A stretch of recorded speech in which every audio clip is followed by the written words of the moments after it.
Hello friends, हमने Antonio Gramsci का जीवन चित्रण देखा था, उनकी शिक्षाएं पढ़ी थी, उनके सिद्धांत विचार भी देखे थे। आज हम देख रहे हैं एंटोनियो ग्राम्शी का आधिपत्य का सिद्धांत, theory of hegemony. Theory of hegemony. आधिपत्य क्या है? ये आधिपत्य हीजेमोनी की ग्रीक भाषा का शब्द है। ये जो हीजेमोनिया शब्द से लिया गया है, ये इंग्लिश शब्द के हीजेमोनी से बना है।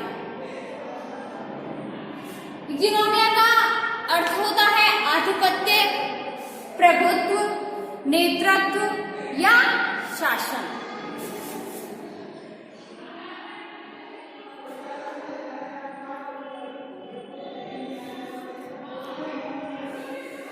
इस अर्थ में आधिपत्य या प्रभुत्व जमीन की वास्तविकता से जुड़ा हुआ है। यह एक ऐसा राजनीतिक तरीका है जिसके द्वारा राज्य किसी संगठन या नेता के द्वारा अप्रत्यक्ष ढंग से अपने प्रभाव का विस्तार कर सकता है या शक्तिशाली वर्ग द्वारा अधीन वर्ग पर नियंत्रण स्थापित कर सकता है। आधिपत्य एक विशेष दशा है जिसके अंतर्गत किसी क्षेत्र, समूह या वर्ग पर प्रभुत्व स्थापित करने के लिए कोई प्रत्यक्ष सैनिक कार्यवाही नहीं की जा सकती, बल्कि शांतिपूर्ण या अप्रत्यक्ष साधनों जैसे कि तरह तरह के भय दिखाकर या प्रलोभन देकर या भ्रामक विचार के द्वारा इसे स्थापित करने या इसमें वृद्धि करने का प्रयास किया जा सकता है।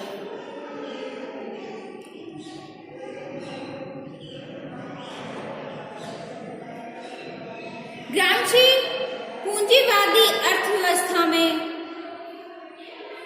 आर्थिक मंदी या कुछ विरोधाभासों के कारण सर्वहारा क्रांति को प्रेरणा या आर्थिक, राजनैतिक, सामाजिक संस्थाओं की एक नई अधिरचना के द्वारा साम्यवादी समाज की रचना का विश्लेषण करते हैं।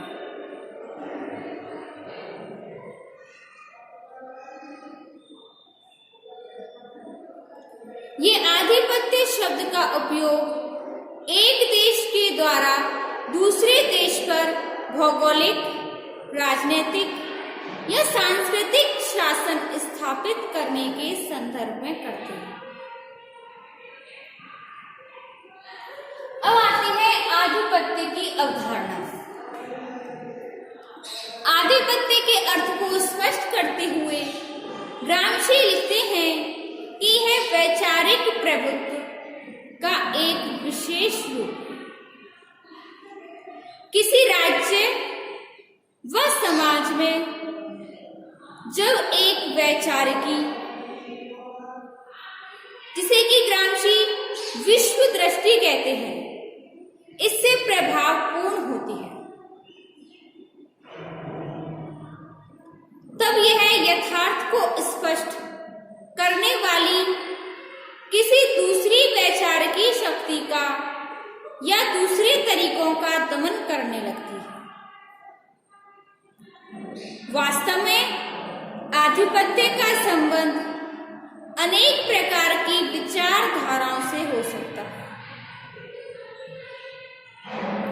कुछ सैद्धांतिक व्याख्याओं के रूप में कृत्रिम विचारधाराएं होती हैं, जिनकी रचना कुछ बुद्धिजीवियों, राजनीतिक सक्रियतावादियों या दार्शनिकों के द्वारा की जाती है।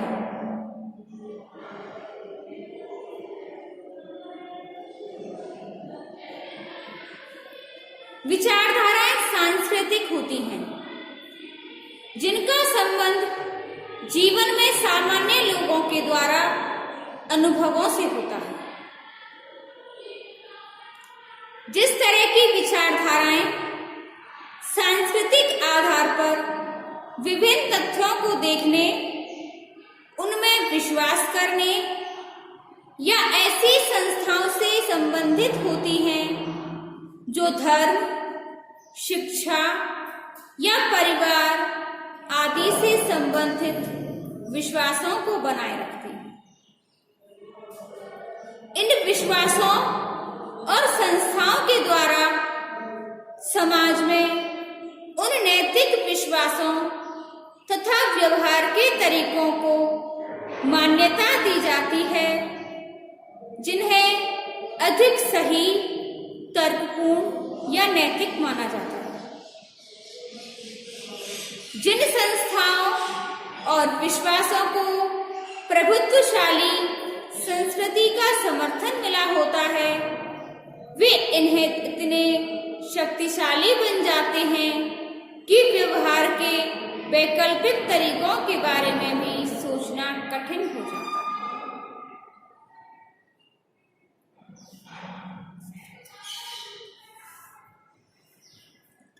अब आती है सांस्कृतिक आधिपत्य। सांस्कृतिक आधिपत्य, इसके अंतर्गत एंटोनियो ग्राम्शी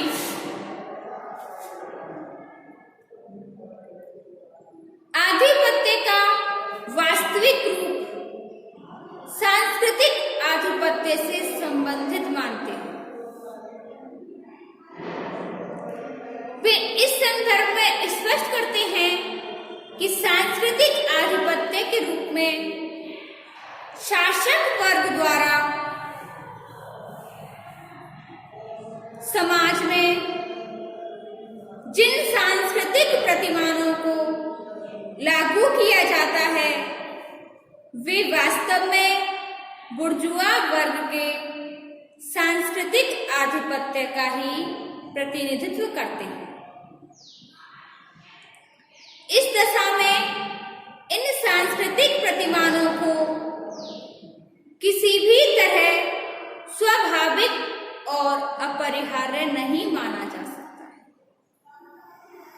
इसके विपरीत इन्हें बनावटी रूप से निर्मित संस्थाओं, आचरणों और व्यवहार के तरीकों के रूप में देखना आवश्यक है।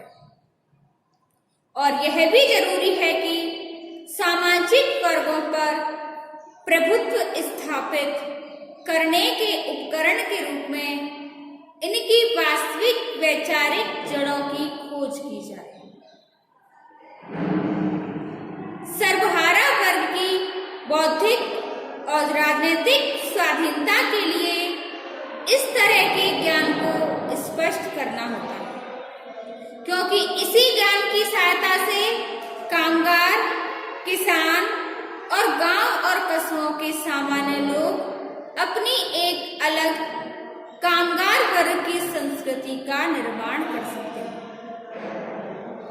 और यही संस्कृति सामाजिक वर्गों के रूप में इनकी सामाजिक तथा आर्थिक आवश्यकताओं को स्पष्ट करती है। ग्राम्शी किसी भी समाज में सांस्कृतिक आधिपत्य का रूप न तो एक समान मानते हैं और न ही यह व्यवहार के प्रचलित तरीकों की बौद्धिक व्यवस्था को मानते हैं। इसे मूल्यों की एकीकृत व्यवस्था भी नहीं कह सकते।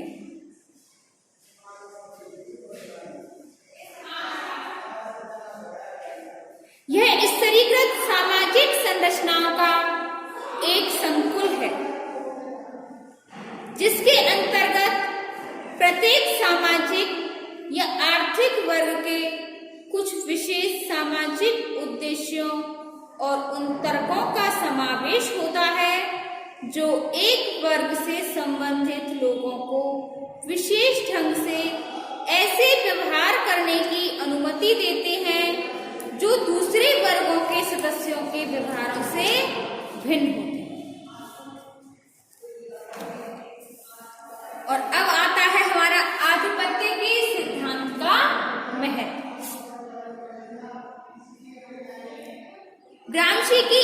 आधिपत्य संबंधी विचारधारा के महत्व को स्पष्ट करते हुए ग्रामशी लिखते हैं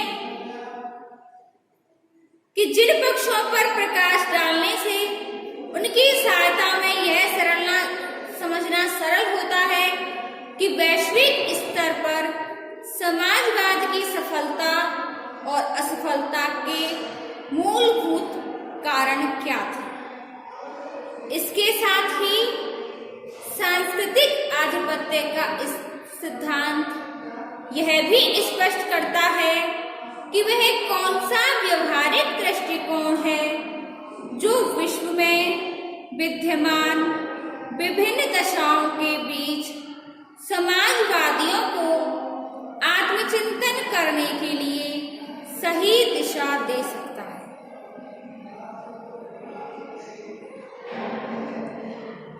अमेरिका की एक शोध पत्रिका में विक्टर विलेनुवा ने लिखा है कि ग्रामशी द्वारा प्रस्तुत सांस्कृतिक आधिपत्य के प्रभाव से हमें एक ऐसी आलोचनात्मक दृष्टि मिल जाती है जिसकी सहायता से हम गहरी जड़ें जमाए हुए अपने स्वयं के विश्वासों की उत्पत्ति के स्रोत को समझकर अपने विचारों को बदल सकते हैं।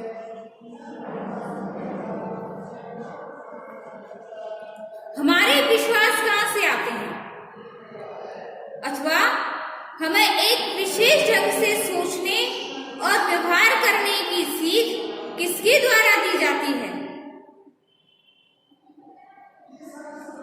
अपने दमन के विभिन्न तरीके, जैसे कि अवैध उत्पीड़न, नियंत्रण की प्रणालियां, झूठी अफवाह, अभिव्यक्ति की स्वतंत्रता पर अप्रत्यक्ष प्रतिबंध, आर्थिक शोषण, अकारण कारावास, इसके बाद भी हम चुप क्यों हैं, आदि ऐसे प्रश्न जिनके कारणों को ग्रामशी द्वारा आधिपत्य की अवधारणा की सहायता से सरलता पूर्वक समझा जा सकता है। और अब आता है आधिपत्य के सिद्धांत की आलोचना। ग्रामशी द्वारा जो आधिपत्य के सिद्धांत की विवेचना की है, इसके आधारों पर आलोचना भी की जाती है। जैसे कि ग्रामशी के विचारों के माध्यम से शक्ति के लिए होने वाले संघर्ष का विचार प्रस्तुत किया है, जो कि पश्चिमी संस्कृति की उस राजनीतिक और आर्थिक संरचना के लिए उपयुक्त नहीं है जो वर्तमान दशाओं में उदारतावादी और खुली प्रकृति की है। दूसरी है ग्रामशी द्वारा आधिपत्य की प्रकृति को स्पष्ट करने के लिए बौद्धिक स्तर पर राजनीति के जिस रूप को स्पष्ट किया है, वह इतिहास को उसके एक विषम और विचित्र रूप में प्रस्तुत करने का प्रयत्न है। तीसरी है एक समाजवादी के रूप में ग्रामशी की प्रतिष्ठा विवादपूर्ण रही है। उनका नियमित संबंध यह स्पष्ट करता है कि उनका झुकाव हमेशा वामपंथी साम्यवाद से रहा। आलोचकों का मानना है कि ग्रामशी को कारावास का दंड न मिलता तो शायद उन्हें अपनी पार्टी से निष्कासित कर दिया गया होता। इस तरह चौथी आलोचना है आधिपत्य के सिद्धांत में ग्रामशी ने इस बात पर भी जोर दिया कि कामगार वर्ग अपने में से ही उन बुद्धिजीवियों को जन्म देगा जो बुर्जुआ वर्ग द्वारा स्थापित बुद्धिजीवियों की जगह लेकर एक नई व्यवस्था और संस्कृति को विकसित करेंगे। इसके बाद भी उन्होंने किन्हीं ऐसे साधनों या प्रक्रियाओं पर प्रकाश नहीं डाला जिसके माध्यम से इस लक्ष्य को प्राप्त करना संभव हो सके। तो आज हमने आधिपत्य के सिद्धांत के बारे में जाना, इसकी अवधारणा, सिद्धांत का महत्व, सिद्धांत की आलोचना देखी और आधिपत्य का सिद्धांत आज समाप्त हुआ। इससे आगे हम अगला चैप्टर देखेंगे नेक्स्ट वीडियो में। धन्यवाद।